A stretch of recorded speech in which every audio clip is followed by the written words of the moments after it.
I'm abandoning my friend because of his depression. Welcome to r/confessions, where anonymous people of Reddit confess their deepest darkest secrets. I'm 24 and facing life in prison. It has been almost 9 months now since I got arrested on the charge I'm currently out on $1 million bond for. On February 28th I was charged with first-degree assault, burglary, kidnapping, all Class A felonies, 2 counts of armed criminal action, unclassified.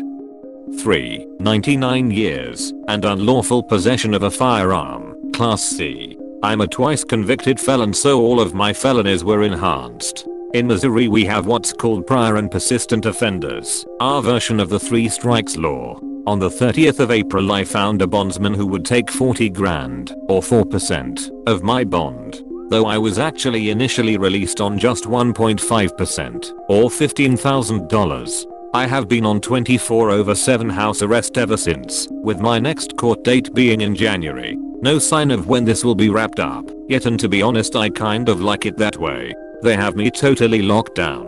I can't even work. The only cases in which I can leave the house are either medical or to see my lawyer, which with COVID, obviously, I can't even really take up either of those options either. I'm not complaining at all, not mad at the system, not feeling the least bit vindictive for that matter. I've had plenty of time to make peace with myself and those close to me. Honestly, I'm just bored, lonely. I don't really have any friends anymore. Everyone I associated with was a lowlife, and I can't do it anymore. I'm 9 months clean, and turned 24 on the 13th of this month. If anybody has any questions or advice for me, it would mean a lot. It would be nice to be able to get some of this shit off my chest. Thank you in advance for your interest. If you care to engage, hit me with anything. I've heard it all. I can take criticism. I fucking hate my sister. I hate my sister so fucking much. Everything she does annoys me. I spent the first 6 years of my life looking up to her, and her telling me I wasn't as good as her, and her telling me I wasn't as good as her, and invalidating everything I did, and now I fucking hate her. I'm sure some of that is because my dad sometimes hits me and yell at me a lot, but I fucking despise her. I can't express to you the disdain I feel for her. I hate how she tries to act like an anime character, like extending her arm and hitting me in the head with a bold fist while making an irritated face. I hate how she doesn't react normally in social situations, like she never says sorry or thank you or offers help when you need it. I hate how she takes credit for my jokes when she knows for a fucking fact I told them and everyone praises her for them. I hate how my parents always take her side and tell her I'm being overdramatic when I get even remotely angry. I hate how she ignores everything I say, like to put on a bra when we're in public and wear a loose shirt with a deep V-neck, or how she shouldn't scream about my bra size getting bigger in public. I hate that she makes a stupid fucking face when she's being criticized. I hate how she's my parents' favorites when they always say she isn't. All I want is to go to therapy and feel better because I haven't been okay for a fucking while. I'm dealing with self-harm and suicide attempts and not being able to do anything without wanting to crawl back into bed and never wake up. But my mom doesn't care when I tell her, and my dad yells at me when I come to him. But when my sister cries they coo over her and yell at me asking what I did to her. I hate her so fucking much, and I hope I never have to see her ever again when I leave home. I know I shouldn't feel so horribly towards her, but I hate her so much it hurts, and I just want to leave my family behind and never have to see her again. I can't help but hate her because she does nothing but agree with my family that I'm selfish for wanting to kill myself, and that I'm overdramatic for wanting to run away when my dad has made me afraid of opening doors and loud noises. I don't want to be here anymore. I want to run away to somewhere else where I'm not yelled at for being sad or being hit for crying too loud. I want parents who will listen when I'm telling them I plan to kill myself before I'm 16. I want a sister who will actually want to spend time with me instead of criticizing everything I do and acting like she's better than me by not listening to anything I say. I wanna die. I wanna start over in a new life and let everyone know what my family did to me. Sorry for ranting, but I guess I wanted people to know how bad of a person I'm before I die. Have a nice day. I'm abandoning my best friend because of his depression. I met my best friend in 2014 at work and we clicked right away. In 2018, he needed help with renting out a room because his roommate up and left. My lease was up at the apartment I was renting, so I was able to move in with ease. He didn't want me on the lease because it would raise the rent. In 2019, he eventually signed on to work from home, and I believe it was what started his downward spiral. He was known for smoking a lot of pot, and working from home made him smoke in copious amounts. He has been constantly high since. This has caused issues in multiple ways. He would forget to pay the bills that were under his name. I would cash up him the rent a week in advance, and it would still be late. I had to chase him down for the electric every month, since it was under my name. He would cry about being too broke to help pay bills, and then go out and buy a brand new iPad. He would leave the general living area of the apartment a complete mess and the apartment would stink of cat litter box. I'm no Danny Tanner because I'll admit, my room was a mess at times. However, for the kitchen, I would clean up after myself right away and just watch the apartment go to shit because he expected me to clean up after him. He would leave pizza boxes, cans of soup, fast food bags, and rotting food out for days. It would get so bad that his mother, he's 27, would have to come and clean the apartment. He would tell her it was our mess. Shit really hit the fan last year when he met a woman, she was 19, who fell pregnant within 3 weeks after meeting him. It was a toxic relationship to say the least, and he could never stand up for himself with her, but had no problem taking it out on me later on. When I asked him why he did that, he said, "Because I know you won't leave me." I offered my room and told him I couldn't live with a baby. I know I should have left right then and there, however, the question of paternity came up, and it bought me a few extra months to save money to move out. He hasn't done anything to better himself, even when he thought the baby was his. He just smoked pot and played video games all day. He fell into a deep depression in May after he found out the baby wasn't his. The apartment became more messy than usual. I tried my best to help out, however after a while it just seemed like it was expected of me. He left a bag of used cat litter by the door and then got angry when I wouldn't take it out. The cats are not mine. Left trash all over the apartment, and it stunk of old rotting food. When I asked him how I could help in other ways, he said, "You don't understand how I feel, therefore you don't care. So nothing you can do will ever help me. Life is just going to constantly shit on me. I can never catch a break, etc." After a while it affected my own mental health as I couldn't come to him with good news because he said it was bragging and would always try to knock me down a few pegs. In August, I put in my 90 days to give him enough time to find a roomie. I found the perfect apartment and was approved right away. 2 weeks before my move-in date I found out he hadn't tried to find a roommate at all and was very upset to the point where he screamed at me for fucking abandoning him when I told him I was going to move out. I explained that I wasn't his mother and that living with him wasn't good for my own mental health. I'm not qualified to be his personal therapist and I'm trying to better my own life and he's being a damper. I've been told by his close friends that I could be responsible for whatever happens after he leaves. Yes, I'm abandoning him, but it's for my own mental health. I unfriend people who get engaged. I'm bitter, it's true. I'm 22 and I just graduated from college in May. I had to move back home and still haven't found luck finding a job. People I went to high school with are getting engaged, buying houses and even having babies, while I feel like I'm 15 again. I'm grateful that I'm able to live at home and save money when I do eventually get a job, but I feel so behind everyone else my age. What's the normal thing to be doing at 22 lol? Anyways, I just wanted to admit that seeing people my age getting married pisses me off for some reason. When I see people from high school getting engaged on social media, I unfriend or mute them. Ugh, I hate this age honestly.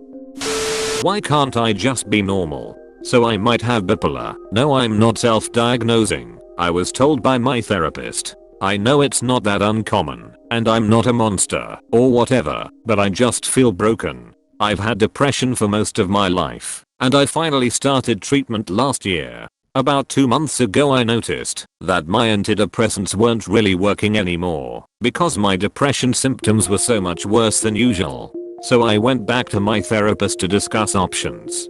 He recommended a new prescription, and I haven't taken it for a full month yet, so I DK if it works for me or not. But I mentioned that my dad told me that he thinks my brother has bipolar, and he asked me if I thought I had it. It never really occurred to me, so I was very surprised. So he told me the general symptoms, and I related to a lot of them. I felt sick when I realized I really could have it. I didn't wanna look further into it because I was worried that the symptoms would start manifesting once I knew a lot about it. I'd compare it to thinking you have COVID because you've been thinking a lot about it and it's been super stressful to you, and the symptoms manifest because of that. But today he told me to look into it and take online quizzes even to see if I felt this stuff applied to me. I think I took 10 quizzes and 9 said that there's a good chance I have it. This sucks. I just wanna be normal. Getting a label that's something other than depression or anxiety seems to suck, since a lot of other illnesses are still quite stigmatized. Bipolar seems to be one of them. A lot of people stereotype those with it as crazy, and I really fucking don't want that. I already get judged for my depression sometimes, so I don't even wanna know what people will think if they find this out. But at the same time though, I feel crazy. I'm just tired of feeling broken. I always wonder what my life would be like without this shit. I wonder what it's like to have a life without significant trauma. I wonder what it's like to have a normal family, or at least close to it. And I wonder what it's like to be mostly satisfied with your life and your existence. And the worst part is that I'll probably have to deal with this for the rest of my life, if I do have it. Also, in case anyone was wondering, my therapist thinks that if I have bipolar, it's probably type 2. I assaulted and coerced my friend at the age of 13. I'm 18. Female. This week I have been in my hometown. An old best friend I had lives nearby. When I was younger, 7th grade, I remember telling her I thought she was clingy and that I didn't really want to hang out anymore because she'd ask me to hang out all the time. I wanted space. We had been friends for about a year, best friends. And I did some fucked up things. I had phone sex with her GF at the time. It was awful. I treated her horribly. I texted her yesterday a huge paragraph explaining how I was sorry for calling her clingy and doing what I did with her GF. I said she looked nice. I meant it in a friendly way. I told her that I'm sorry if when I hit her up it came off as a dick move. She texted back today, basically saying that I must have a completely different perspective. I told her I wanted a chance to apologize for what I did since I was here and that it had been a while. She was completely taken back and said I must have a different perspective than her. She brought up the fact I used to ask her to kiss a lot. That I brought her into Victoria's Secret to try on lingerie in front of me. I did. That I had phone sex with her girlfriend. That I grabbed her butt a few times. That I made her uncomfortable and then called her clingy and annoying. She was completely taken back. I didn't remember any of that and said that she will never feel comfortable in a room with me. I didn't even know how to respond. I didn't even think, if any of that, when I wrote the apology. I haven't even thought about any of that. It's like I completely forgot. The only things I remembered were calling her clingy and doing the stuff with her GF. My heart fucking dropped. As a kid I used to play doctor with my friends. I was 5 or so and want to check their lower area. I have felt guilty about that for years because I know now that was assault. And now I just got hit with this and I realize I fucking assaulted this girl. I fucked her head up so bad. I don't know why I did any of that to her. But I know when I was around 5 my parents thought I had hormonal/weight issues, so they brought me to endocrinologists. They'd pull my pants down in front of my mom and check my pubic area, and they'd feel my boobs too. And it was always make doctors, and I dreaded going because I knew what was going to happen when I got there. I didn't know why they checked there. They never explained it to me. It was like this until I was 10 to 11. When I was around 12 to 13 I started talking to people on Kik. And I'd sext older guys and they'd send me stuff and call me teen and reinforce the fact I was a child when they'd sext me. And since all of that I became really sexual. I touched myself at a young age and started talking to people on the internet. And it's not an excuse, but I just want to know why the fuck I would do that to my friends. I don't know how I could do all of that to my friends. I moved a few years after and was raped only a year or so after moving. I got pressured into having oral sex by women and men. And all I can think about is how I fucked my old best friend up without even knowing that I was assaulting her and basically grooming her. I didn't even know how to apologize. Because that shit never leaves you. And the fact she said she'd never feel safe in a room around me made me feel like some kind of serial rapist. I was 5 and 13 when I did those things. I don't feel like I have done any of these behaviors since I was 13.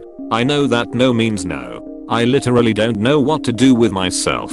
I basically just realized I sexually assaulted my friend at 13 and didn't even remember it when I first apologized to her for something completely different. I think about my rape a lot and I would never want to see my rapist again. And it fucks me up beyond compare. She feels the same way. I was fucking 13.